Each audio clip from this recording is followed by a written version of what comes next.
اور یہ مسلمانوں کے سب سے پہلے خلیفہ ہیں، اور صحابہ کرام کے اتفاق اور اتحاد میں ہی ان کو خلیفہ منتخب کیا گیا۔ نبی مکرم صلی اللہ علیہ وسلم کی وفات کے بعد مسلمانوں کے سب سے پہلے خلیفہ حضرت ابوبکر صدیق رضی اللہ تعالی عنہ ہیں، اور ان کی وفات کے بعد پھر مسلمانوں کے جو دوسرے خلیفہ منتخب ہوئے وہ حضرت عمر فاروق رضی اللہ تعالی عنہ ہیں۔ حضرت عمر فاروق رضی اللہ تعالی عنہ کی شہادت کے بعد حضرت عثمان ذی النورین رضی اللہ تعالی عنہ کو مسلمانوں کا خلیفہ منتخب کیا گیا، اور یہ ترتیب بالاتفاق اہل السنہ والجماع اور صحابہ کرام اس کے قائل تھے، اور نبی مکرم صلی اللہ علیہ وسلم کے ارشادات اور آپ کے فرامین سے بھی اس طرح کی بات ثابت ہوتی تھی کہ سب سے پہلے حضرت ابوبکر صدیق اور پھر حضرت عمر فاروق اور پھر حضرت عثمان غنی رضی اللہ تعالی عنہم اجمعین کو بالترتیب خلافت کے لیے منتخب کیا جائے گا۔ اور اس کے بعد امیر المومنین حضرت علی بن ابی طالب رضی اللہ تعالی عنہ کو خلیفہ منتخب کیا گیا۔ حضرت عثمان غنی رضی اللہ تعالی عنہ کے فضائل بہت زیادہ ہیں، اور تمام صحابہ کرام کی ہی فضیلت موجود ہے، اور بعض فضائل ایسے ہیں کہ بعض صحابہ کرام سے اس میں مختلف ہوتے ہیں، جس طرح کہ حضرت عثمان غنی رضی اللہ تعالی عنہ کی سخاوت بہت زیادہ مشہور ہے، اور آپ بہت زیادہ سخی تھے، اور حضرت عثمان رضی اللہ تعالی عنہ بہت ہی زیادہ حیا کو پسند کرنے والے تھے، اور آپ کی حیا کا بہت زیادہ تذکرہ کیا جاتا تھا، اور نبی مکرم صلی اللہ علیہ وسلم نے بھی اس چیز کی نشاندہی کی۔ صحیح بخاری میں حدیث ہے، حضرت عائشہ رضی اللہ تعالی عنہ بیان کرتی ہیں، کان رسول اللہ صلی اللہ علیہ وسلم مضطجعا فی بیتی کاشفا عن فخذیہ او ساقیہ فاستأذن ابو بکر فأذن لہ۔ کہتی ہیں کہ نبی اکرم صلی اللہ علیہ وسلم اپنے گھر میں تشریف فرما تھے، آرام کر رہے تھے، لیٹے ہوئے تھے، اور آپ کے جسم پہ جو کپڑا تھا آپ کی پنڈلیوں پر نہیں تھا، یا آپ کی ران کا کچھ حصہ کپڑے کے بغیر تھا، تو حضرت ابوبکر صدیق رضی اللہ تعالی عنہ نے اجازت طلب کی، گھر میں آنا چاہا، تو اللہ کے رسول نے اجازت دی، اور پیارے رسول اسی حالت میں آرام کرتے رہے، لیٹے رہے۔ اس کے بعد کچھ دیر کے بعد حضرت عمر فاروق رضی اللہ تعالی عنہ نے اجازت طلب کی، تو نبی اکرم صلی اللہ علیہ وسلم نے اجازت دے دی، اور وہ بھی گھر میں آئے، اور پیارے رسول صلی اللہ علیہ وسلم کی وہی کیفیت اور وہی حالت تھی۔ آپ نے بات چیت کی، اور صحابہ کرام سے حضرت ابوبکر صدیق اور عمر فاروق رضی اللہ تعالی عنہما سے باتیں کرتے رہے، لیکن وہی کیفیت تھی۔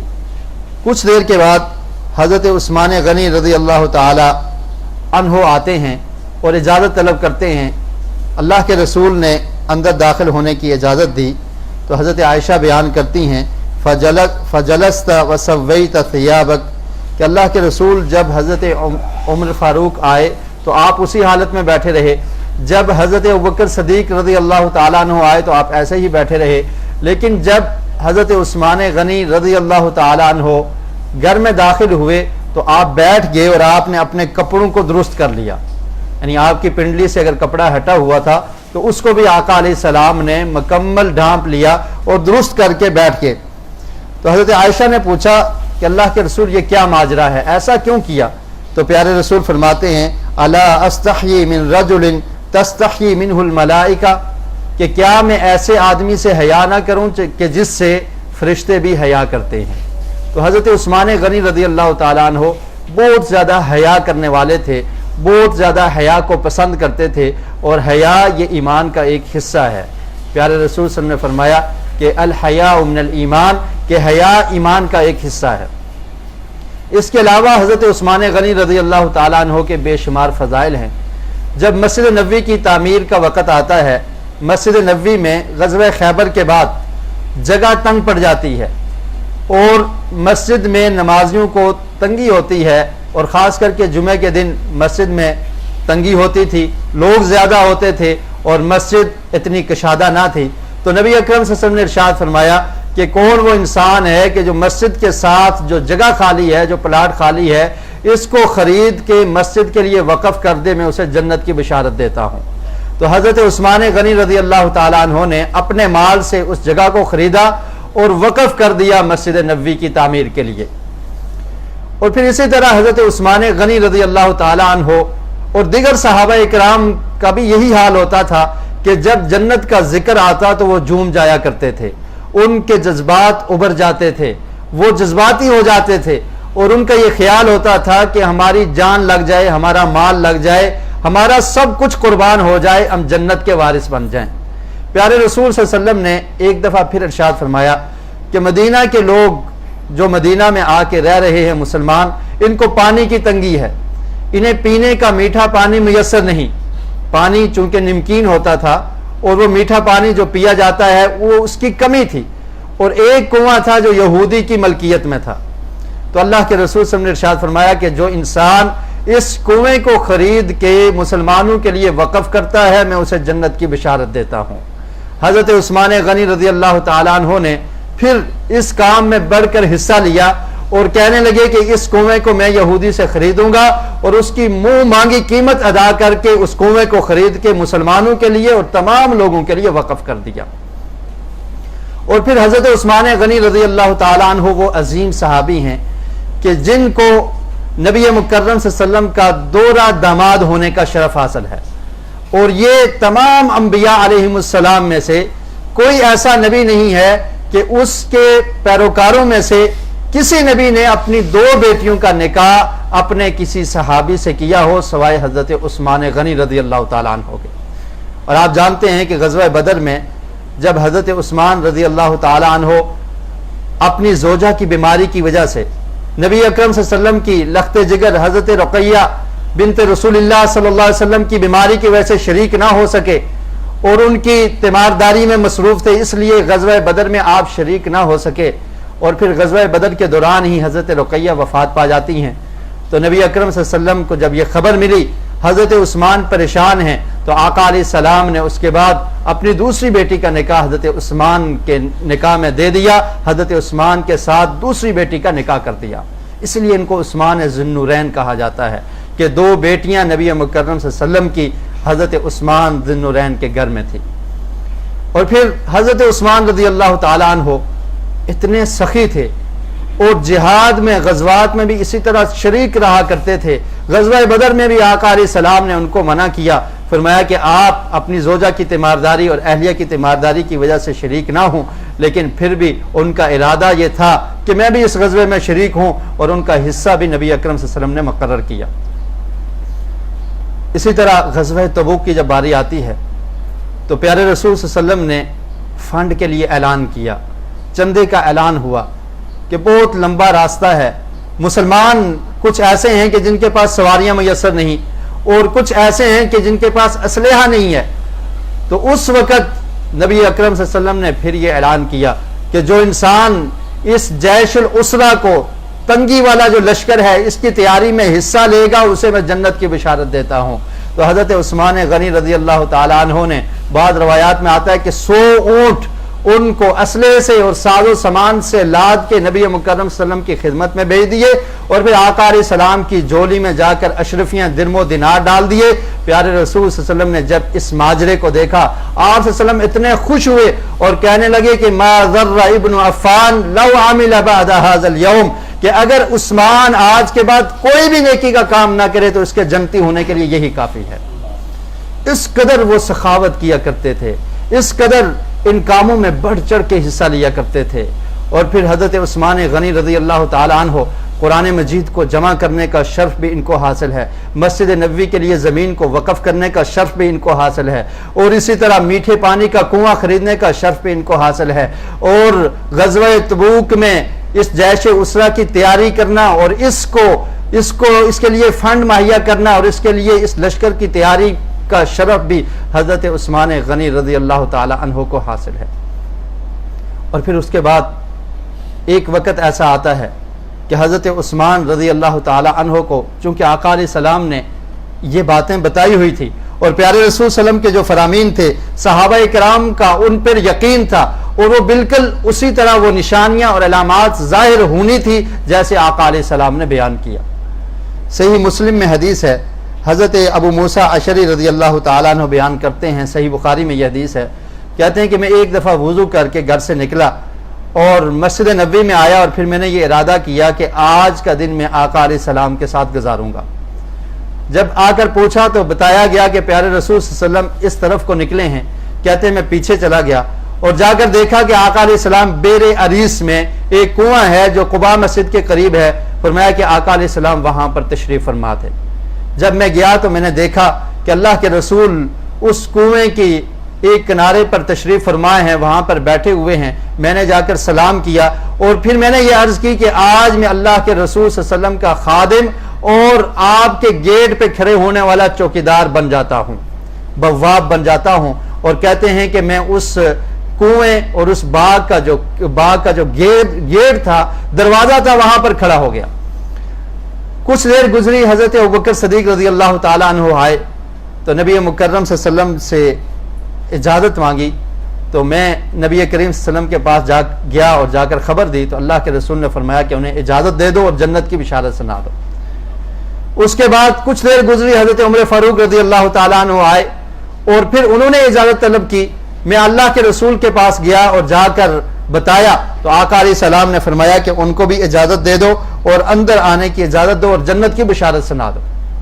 کہتے ہیں میں دوبارہ دروازے پر جا کر بیٹھ جاتا ہوں۔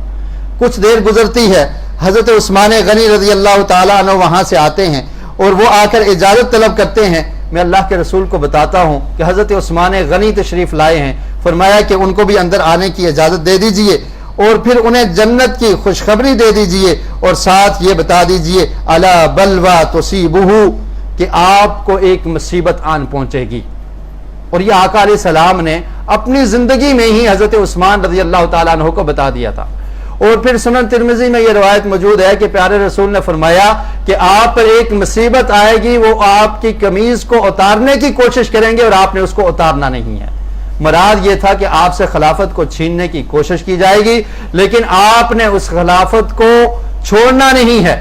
اور اسی لیے حضرت عثمان غنی رضی اللہ تعالی عنہ پر آپ کا جب یہ وقت آتا ہے کہ بلوائی اور اس وقت کے شریر لوگ جو مصر سے آئے ہوئے تھے، کچھ بصرہ سے آئے ہوئے تھے اور کچھ کوفہ سے آئے ہوئے تھے، انہوں نے حضرت عثمان غنی رضی اللہ تعالی عنہ کے گھر کا گھراؤ کر لیا اور ان کے گھر کا گھیرا کر لیا، ان کو گھر سے نکلنے کی اجازت بھی نہ دیتے تھے۔ مسجد نبوی میں نماز پڑھنے کی اجازت حضرت عثمان کو نہ ملی۔ حضرت عثمان رضی اللہ تعالی عنہ ان سے کہا کرتے تھے کہ یہ مسجد جس کو تعمیر میں نے کیا، جس کی تعمیر میں میں نے اپنا حصہ ڈالا ہے، جس کے لیے میں نے زمین وقف کی ہے، آج اسی مسجد میں مجھے جانے سے روکا جا رہا ہے۔ یہ وہ مسجد ہے کہ جس کے منبر پہ کھڑے ہو کر میں خطبہ دیا کرتا تھا، جس کے مصلے پر میں امامت کروایا کرتا تھا، آج تم لوگ مجھے اس مسجد میں جانے سے روکتے ہو۔ اور پھر گھر میں بند کر دیا گیا، پانی کی اجازت نہیں ہے۔ آپ نے کربلا کا واقعہ سنا کہ کس طرح سے حضرت حسین رضی اللہ تعالیٰ عنہ کے پانی کی بندش ہوئی۔ 10 محرم کو یہ واقعہ پیش آیا، لیکن ذی الحجہ کی 18 تاریخ جس مہینے سے ہم گزر رہے ہیں، اس میں حضرت عثمان غنی رضی اللہ تعالیٰ عنہ کی شہادت ہوتی ہے۔ 40 دن تک ان کا گھیرا تنگ کر دیا گیا، ان کے گھر کا محاصرہ کیا گیا، پانی اندر نہیں جانے دیا جا رہا، گھر میں اس طرح سے بند کر دیا گیا کہ نماز کے لیے اجازت نہیں ملتی، آپ کو باہر جانے کی اجازت نہیں ہے۔ اور پھر حضرت عثمان غنی رضی اللہ تعالیٰ عنہ نے ان سے کہا کہ آج وہ قرآن جس کو میں نے جمع کیا ہے، اس قرآن کو مسجد نبوی میں جا کر پڑھنے کی اجازت مجھے نہیں ملتی۔ لیکن آقا علیہ السلام نے فرمایا تھا کہ عثمان آپ نے صبر کرنا ہے، آپ پر یہ مصیبت آئے گی، آپ پر یہ آزمائش آئے گی، آپ کی خلافت کی قمیض کو یہ لوگ اتارنے کی کوشش کریں گے لیکن آپ نے اتارنا نہیں ہے۔ اور پھر حضرت عثمان رضی اللہ تعالیٰ عنہ کی حیا دیکھیے اور دین سے محبت دیکھیے اور مسلمانوں کے خون کی حفاظت کا یہ جذبہ ان میں موجود تھا کہ صحابہ کرام آئے، عبداللہ بن عمر رضی اللہ تعالیٰ عنہ، عبداللہ بن زبیر رضی اللہ تعالیٰ عنہ، حضرت حسن و حسین، حضرت علی رضی اللہ تعالیٰ عنہم حضرت عثمان کے پاس آتے ہیں اور آ کر عرض کرتے ہیں کہ آپ ہمیں اجازت دے دیجئے، ہم ان کا مقابلہ کرتے ہیں، ان سے لڑائی کرتے ہیں۔ حضرت عثمان کہنے لگے کہ مدینہ شہر میں جو حرمت والا شہر ہے، اس شہر میں اپنی وجہ سے مسلمانوں کا خون بہانا پسند نہیں کرتا، میں نہیں چاہتا کہ مسلمانوں کا خون بہایا جائے، یہ تشدد اور یہ پریشانیاں اور یہ محاصرہ اور یہ تکالیف ان کو میں خود برداشت کر لوں گا، لیکن میں نہیں چاہتا کہ کوئی انسان میری خاطر تلوار کو لے کر باہر نکلے اور مسلمانوں میں اس طرح کا قتل عام ہو، میں اس کو قطعاً قبول کرنے کے لیے تیار نہیں ہوں۔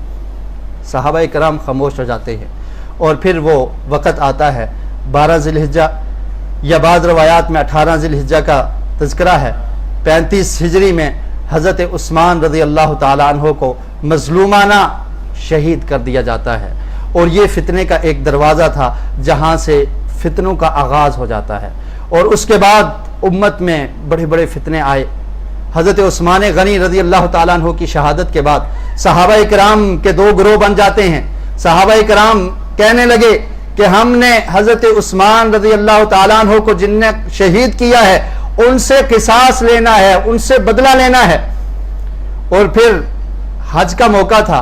ایام تشریق ابھی ختم ہی ہوئے تھے، 35 ہجری ہے، امہات المومنین حج کے لیے گئی ہوئی ہیں، حضرت عائشہ رضی اللہ تعالیٰ عنہ مکہ میں موجود ہیں، اور پھر وہاں پر دیگر صحابہ کرام بھی آ جاتے ہیں۔ حضرت طلحہ اور حضرت زبیر رضی اللہ تعالیٰ عنہما حضرت علی سے اجازت لے کر، چونکہ خلافت کے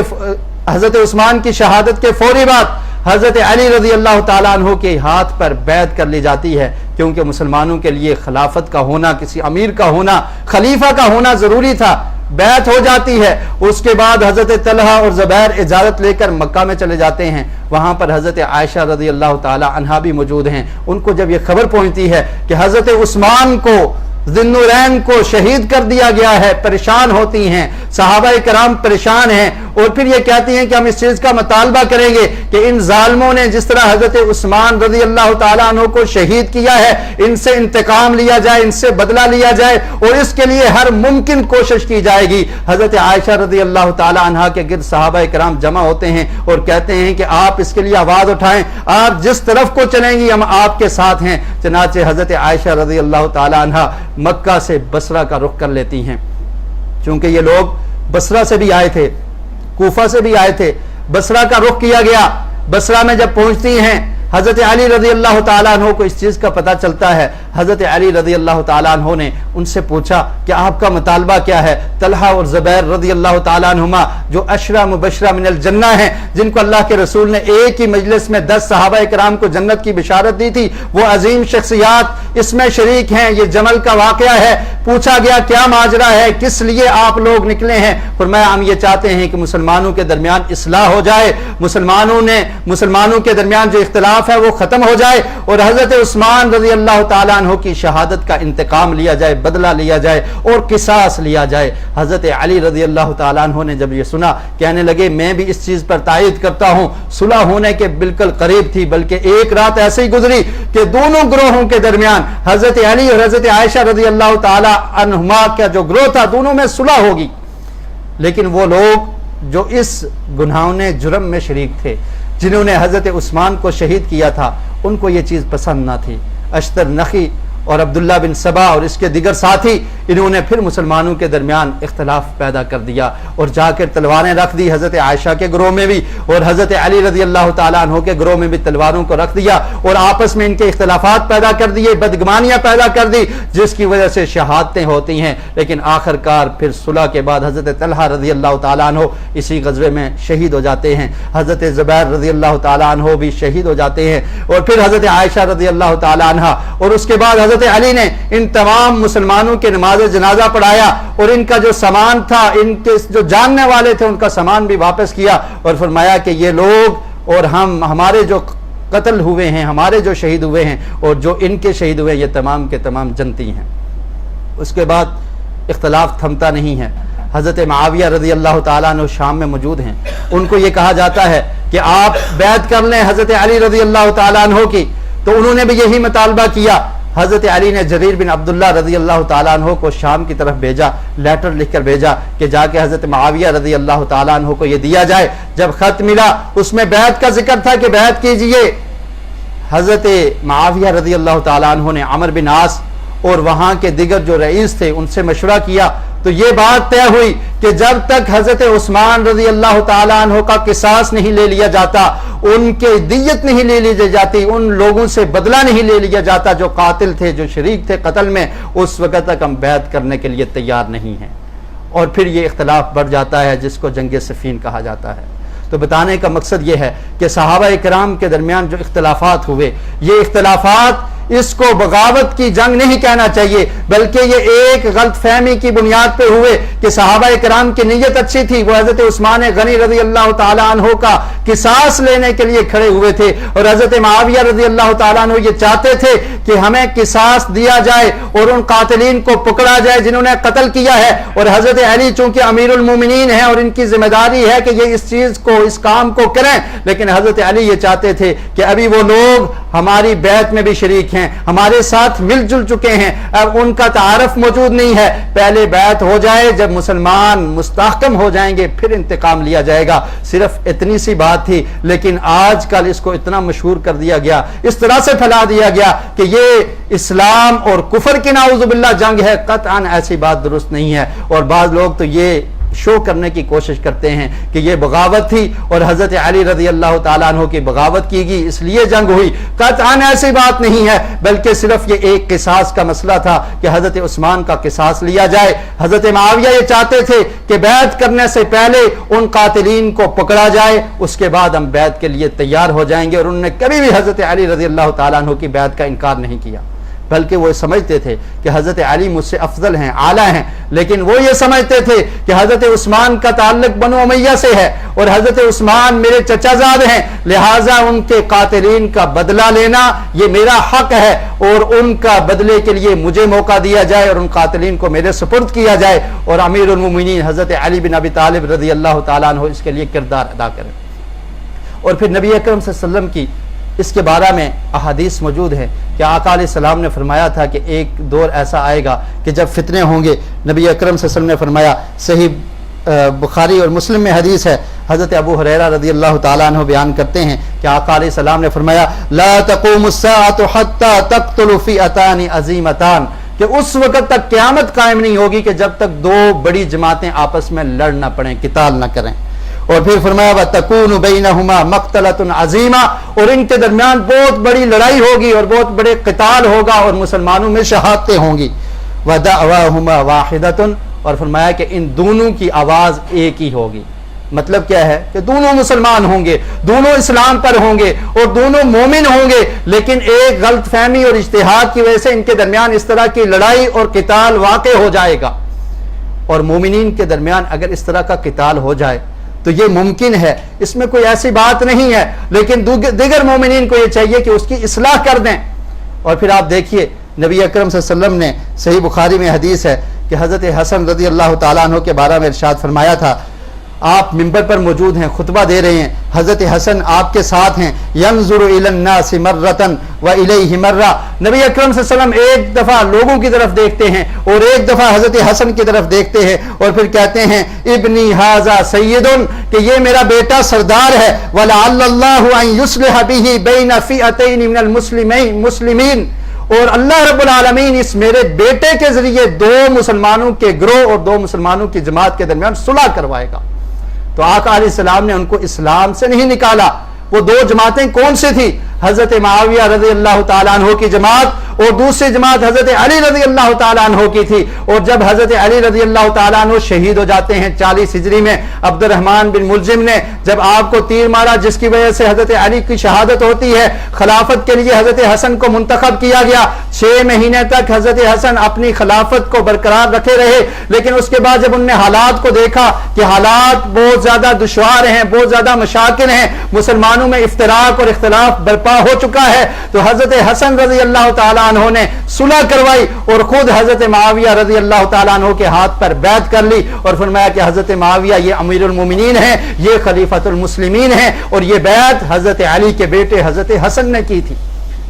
جو لوگ حضرت معاویہ رضی اللہ تعالیٰ عنہ کو باغی سمجھتے ہیں کیا آپ یہ تصور کر سکتے ہیں کہ حضرت حسن رضی اللہ تعالیٰ عنہ جو جنت کے نوجوانوں کے سردار ہیں، جو آقا علیہ السلام کے نواسا ہیں، جن کی شکل پیارے رسول صلی اللہ علیہ وسلم سے ملا کرتی تھی اور جن کے بارے میں آقا علیہ السلام نے یہ فرمایا تھا کہ یہ میرا بیٹا سردار ہے، یہ دو گروہوں کے درمیان، اور وہ گروہ کون سے ہوں گے؟ صاف فرما دیا من المسلمین، دونوں مسلمانوں کی جماعتیں ہوں گی، ان کے درمیان یہ صلح کروائے گا۔ کیا آپ ان کے بارے میں یہ تصور کر سکتے ہیں کہ نعوذ باللہ انہوں نے ایک باغی کے ہاتھ پر بیعت کر لی اور دستبردار ہو گئے؟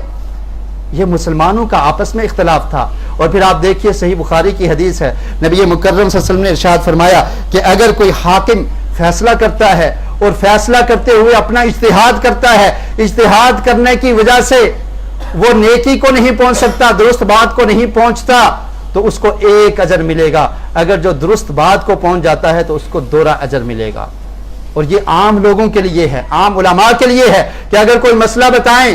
اس میں اجتہاد کریں، ان سے غلطی ہو جائے تو ان کو ایک اجر ملتا ہے۔ تو آپ کا کیا خیال ہے صحابہ کرام جن کے بارے میں اللہ رب العالمین نے قرآن مجید میں فرمایا کل وعد اللہ الحسنى، کہ تمام کے تمام صحابہ کرام جنتی ہیں، جن کے بارے میں فرمایا رضی اللہ عنہم ورضوا عنہ، کہ اللہ تعالیٰ ان سے راضی ہو گیا، جن کے بارے میں فرمایا اولئک حزب اللہ، یہ اللہ کی جماعت ہے، یہ کامیاب جماعت ہے۔ اگر وہ کوئی فیصلہ کرتے ہوئے اجتہاد کر لیں، ان سے کوئی خطا ہو جائے تو کیا اللہ تعالیٰ ان کو اجر نہیں دے گا؟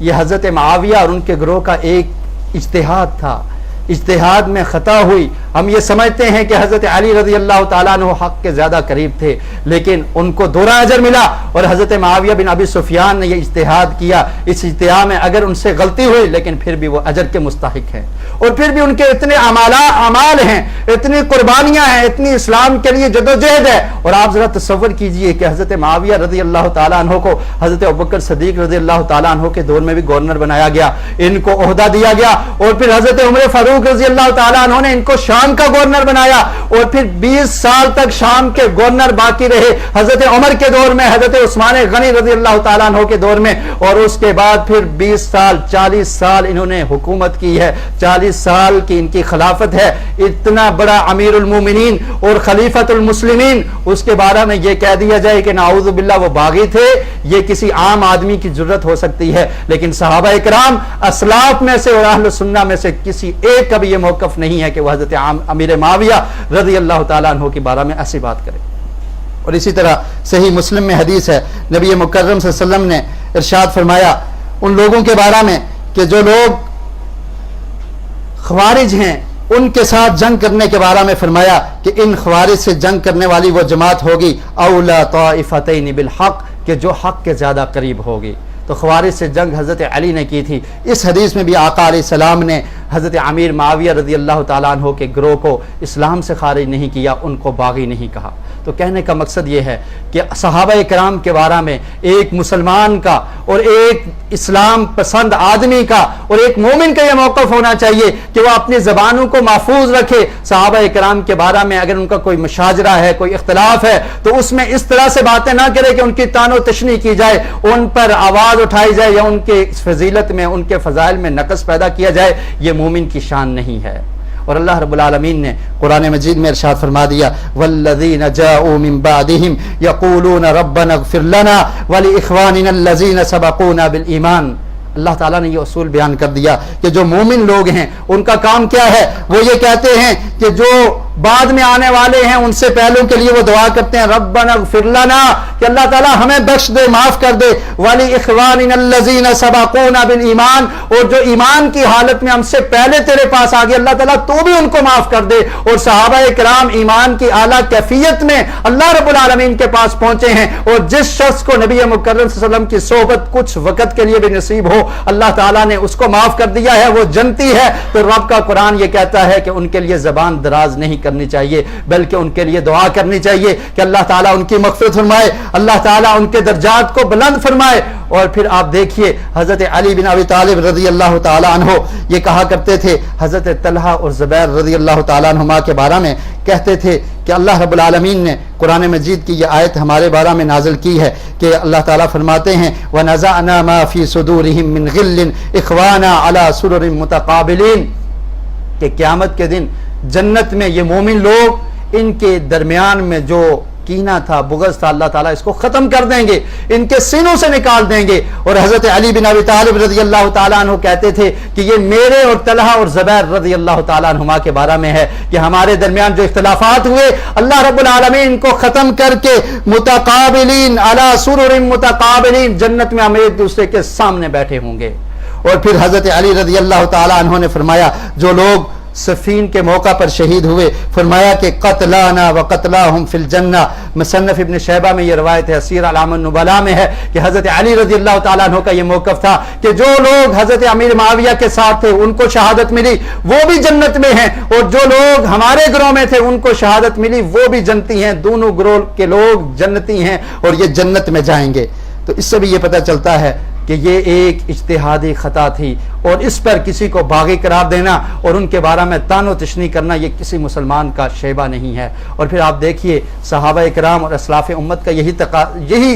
طریقہ تھا کہ اگر اختلاف صحابہ میں کوئی بات کرتا تو وہ اپنی زبان کو محفوظ کرتا۔ حضرت عمر بن عبدالعزیز رحمۃ اللہ علیہ سے کسی نے پوچھا کہ آپ کا کیا خیال ہے جنگ جمل اور صفین کے بارے میں، تو وہ کہنے لگے کہ اللہ رب العالمین نے ہماری تلواروں کو محفوظ رکھا ہے، تو ہمیں کیا ضرورت ہے کہ ہم اپنی زبانوں سے ان کی غیبت کریں اور ان کے بارے میں اپنی زبان سے کوئی بات کریں، ہمیں اس معاملے میں خاموشی اختیار کرنی چاہیے۔